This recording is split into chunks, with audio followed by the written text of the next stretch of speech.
Hello everyone, welcome to Infinity Scholar सब channel.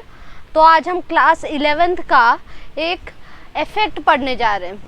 There are various effect, this effects are related to electron displacement, right. हम electrons की जब displacement करते हैं through the bond और through the atoms, because there are electron displacement effects, right. वहाँ पे हम कौन सा पढ़ते हैं? First of all sigma bond के थ्रू करते हैं तो कौन सा इफेक्ट होता है वो? That is inductive effect. If you go through the pi bond or lone pair और pi bond के थ्रू करते तो कौन सा होता है? Delocalization of lone pairs of pi electron. That one is the resonance or mesomeric effect, right? Now here we are going to study about the hyperconjugation effect. ठीक है, इस इफेक्ट पे क्वेश्चंस भी बहुत अच्छे से आते हैं and this effect is the basic part to know the chemical reactions of the alkyne.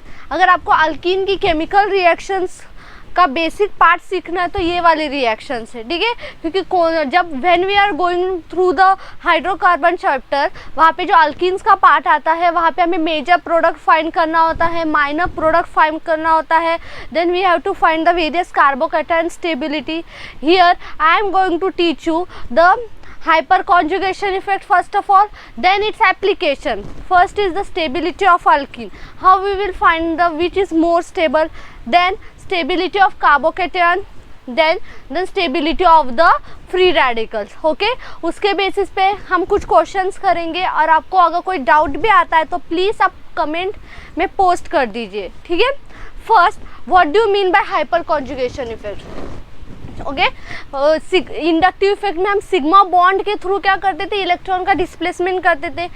Resonance effect और मेसोमेरिक इफेक्ट में हम क्या करते थे? We are delocalization of pi electron. But in hyperconjugation effect we are shifting of hydrogen atom. Shifting of hydrogen atom generally क्या करते? For example, ठीक है, फॉर एग्जाम्पल कंसिडर कीजिए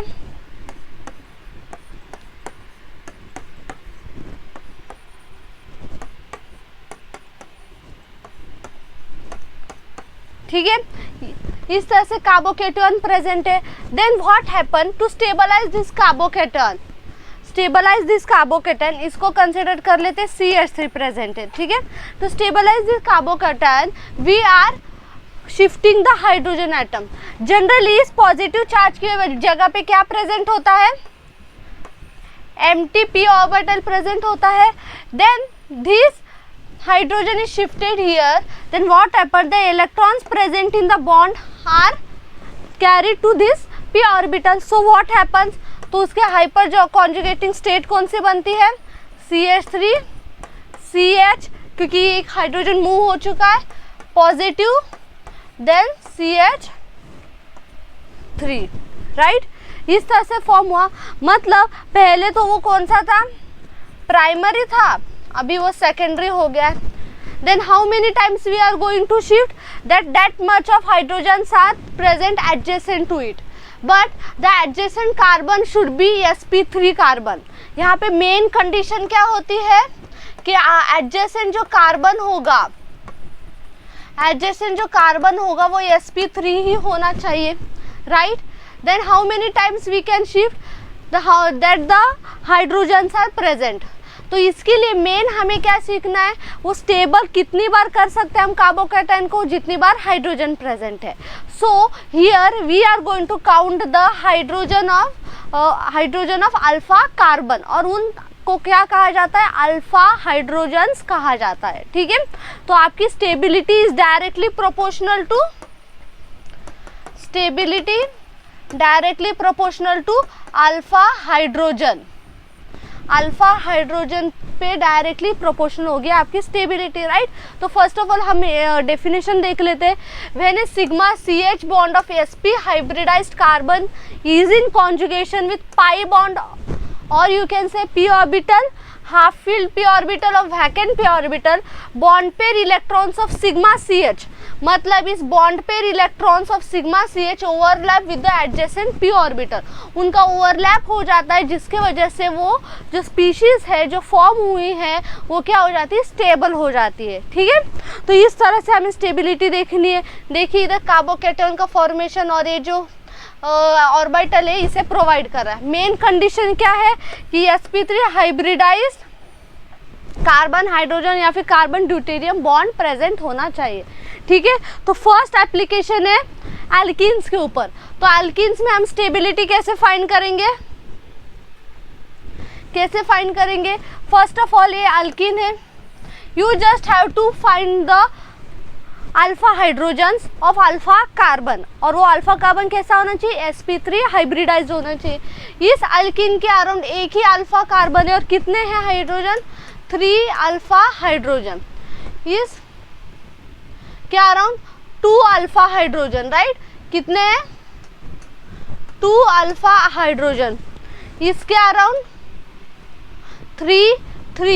6 alpha hydrogen. So this C is more stable, stability order क्या होगा, C is more stable then what will be the stable, A then B, right, ये वाला order होगा आपका। देन नेक्स्ट इसमें फाइंड कीजिए stability क्या होगी, फाइंड कीजिए और मुझे कमेंट में बताइए क्या stability, this is A, this is B, C and D, right D है। तो फर्स्ट ऑफ ऑल इसके अराउंड हम क्या देखेंगे, डबल बॉन्ड के अराउंड हम क्या देखेंगे,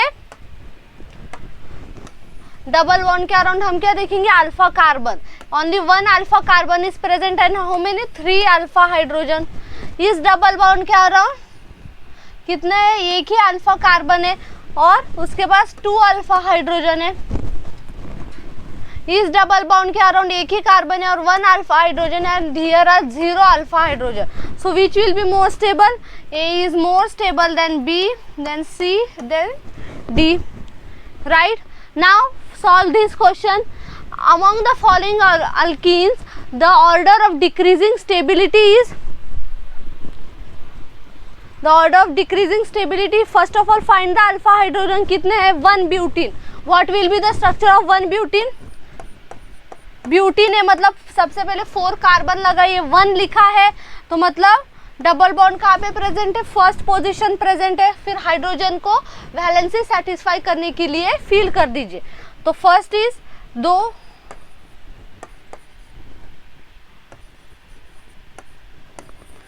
इस तरह से। Then draw the cis 2 butene, cis means the methyl groups or the same groups are on the same side, right?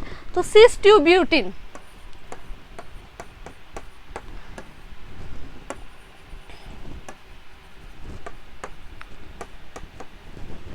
and trans 2 butene, trans is indicating that same groups are on the opposite side.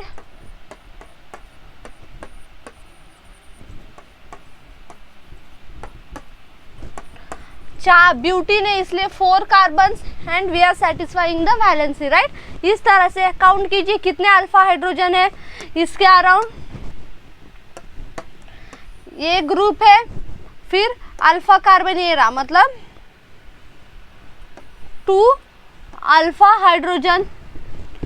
इनके around ये भी alpha carbon है, ये भी alpha carbon है, मतलब 6 alpha hydrogen, right. फिर इसके अराउंड ये अल्फा कार्बन है एंड ये अल्फा कार्बन है, तो इसके अराउंड 6 अल्फा हाइड्रोजन। सो हमें एक बात कह सकते हैं, मिनिमम स्टेबल कौन है, A. So A will be the minimum stable, ठीक है। तो यहाँ पे मैं स्टेबिलिटी ए सबसे कम है। बी एंड सी में क्या देख रहे हो आप, 6 अल्फा हाइड्रोजन है। Then what can we do, हम क्या करेंगे यहाँ पे, जैसे कि ये जो दोनों ग्रुप जो होते हैं वो सेम साइड पे पोजीशन के वजह से स्टेरिक हिंड्रेंस, मतलब उनके में स्टेरिक हिंड्रेंस बहुत ज़्यादा हो जाती है और इस वजह से ये थोड़े लेस स्टेबल हो जाते हैं then the trans alkene. So trans will be more stable. तो सबसे स्टेबल कौन होगा, सी, फिर कम कौन होगा, बी, ठीक है। मतलब third will be at maximum, then second and then first, right. 1 butene. So इसमें सिर्फ 2 ही अल्फा हाइड्रोजन। समझ आया ये question, this question was nice question. तो ये इस तरह से क्वेश्चन आपके एग्जाम में आ सकते हैं। Next is the which of the following will show maximum number of hyperconjugation forms, that will show more hyperconjugation forms which have more number of alpha hydrogen. So calculate the alpha hydrogen. यहाँ पे कितने alpha hydrogen है? 0 because no alpha carbon and no alpha hydrogen. Then second में इसके around only 1 alpha carbon. So 1 alpha carbon, 2 alpha hydrogen, only 1 alpha hydrogen, right? So show maximum number of hyperconjugation. So this will be the right answer. You have to solve like this calculation. Now in hyperconjugation carbocation, same carbocation को भी stability कैसे होगी? जब different hydrogen, alpha hydrogen will stabilize that vacant p orbital that present. Okay, so यहाँ पे भी हम क्या करेंगे? सिर्फ अल्फा हाइड्रोजन्स को काउंट करेंगे. जैसे कि इस carbon first is the tertiary, this one is the tertiary. अब प्लस आई इफेक्ट से भी कह सकते हैं कि more number of alkyl groups are present, so it is the more stable then this other than 2. But here what we are seeing the hyperconjugation effect. So alpha carbon 1, 2 and 3, 9 alpha hydrogen. So this one is the secondary one. 1, 2, 2. So 6 alpha hydrogen. So here is the one only 3 alpha hydrogen. 3 alpha hydrogen. So which will be the more stable? This will be the more stable, right? Now order of stability of following carbon. ये question पूछा गया था JEE mains में 2013 में पूछा गया था. देखिए how simple question is. Find कीजिए इसमें सबसे स्टेबल, सबसे स्टेबल फाइंड कीजिए. यहाँ पे क्या हो रहा है? इसमें सबसे पहले कार्बोकेटन प्रेजेंट है और यहाँ पे क्या प्रेजेंट है? डबल बॉन्ड भी प्रेजेंट है. So here we are stabilizing by resonance and here only alkyl group is present. So यहाँ पे कितने हैं? 2 अल्फा हाइड्रोजन है, राइट? और ये जो बेंजाइल कैटियोन है इसे स्टेबलाइजेशन मिल रही है through the resonance only, through the resonance only. तो यहाँ पे आप देख सकते हो सबसे पहली बात, resonance effect is more stabilising then hyperconjugation effect. और मिनिमम किसका होगा? इंडक्टिव इफेक्ट का. ये वाला ऑर्डर बहुत इंपॉर्टेंट है. इंडक्टिव इफेक्ट का क्या होगा? मिनिमम होगा. सबसे पहले रेजोनेंस का होगा, फिर हाइपर कॉन्जुगेशन इफेक्ट लगेगा, फिर इंडक्टिव इफेक्ट लगेगा. तो ये जो है हाइपर कॉन्जुगेशन लग रहा है, मतलब सेकेंड जो है वो मिनिमम होगा. तो ये वाला ऑप्शन कट कट कट, ये वाला रह गया. तो यहाँ पे भी आप देख सकते हो कि यहाँ पे 3 टाइम स्टेबलाइजेशन मिल रही है कार्बोकेटन को. So it will be more and first will be then less. Okay, got it? Then which of the following can not exhibit hyperconjugation effect. आपको बताना है किस में हाइपर कॉन्जुगेशन इफेक्ट नहीं लग रहा है. किस में नहीं लगेगा? Where alpha hydrogens are not present. So find this is the radical. इस रेडिकल के अराउंड फाइंड कीजिए 3 अल्फा हाइड्रोजन. इस कैटियन स्पीशीज के around 6 alpha hydrogen, 3 alpha and this. तो ये कैसा है? CH2 पॉजिटिव 3 टाइम्स, फिर कार्बन है, फिर 3 टाइम्स CH3 है. So what happens here? इस स्पीशीज के अराउंड जो अल्फा कार्बन है इसके पास एक भी हाइड्रोजन नहीं है. So answer will be this, 0 alpha hydrogens are present. So it is not going to show the hyperconjugation. Now in radicals, radicals are what? Free radicals. This free radicals are the paramagnetic species where 7 electrons are present, right? 7 electron species होती है जिनके पास एक single electron extra होता है. तो यहाँ पे क्या हमें सेम देखनी stability, where more number of alpha hydrogens are present around the free radicals it will be more stable, right? तो ये यहाँ पे जनरली दी गई है. इस टेबल के अंदर कितने हैं? 9 alpha hydrogen, 6 alpha hydrogen and 3 alpha hydrogen and 0 alpha hydrogen. So this was the major stable, right? और यहाँ पे भी सेम ऑर्डर लगेगा. Now which of the following can not exhibit, ये वाला क्वेश्चन तो हो गया था, चलिए सेम आ गया. Now solve this question. ये क्वेश्चन नंबर में 1 देती हूँ और आपको इसका आंसर किस में लिखना है, कमेंट में लिखना है, right? Which will be the more stable, just calculate the alpha hydrogen. How many? 12 alpha hydrogen.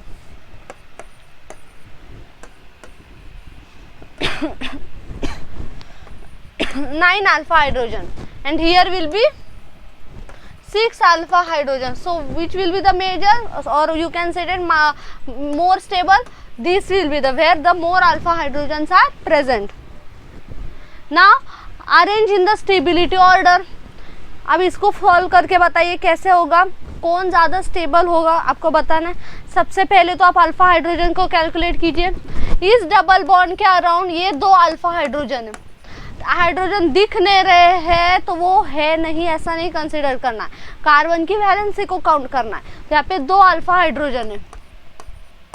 कितने हुए फिर? 4 अल्फा हाइड्रोजन. इस डबल बॉन्ड के अराउंड ये ग्रुप क्या इंडिकेट कर रहा है? CH3 प्रेजेंट है, राइट? मैं लिख देती हूँ आपके लिए 6, 7, 8, 9, 10. So here 1, 2, 3, 4, 5, 6 alpha hydrogen. So which will be the more stable? Second will be the more stable. So इसमें ये wrong, this is the right answer. Check कीजिए, सेकेंड के बाद third and then will be the first, right? So guys, thank you for watching my video. अगर आपको कोई भी doubts आ रहे हैं तो आप मुझे कमेंट में पोस्ट कर दीजिए. And if you want to learn any other topic तो आप मुझे बता सकते हो, तो मैं आपको वो टॉपिक एक बार यूट्यूब का वीडियो लेके समझा दूंगी, ठीक है? Thank you very much.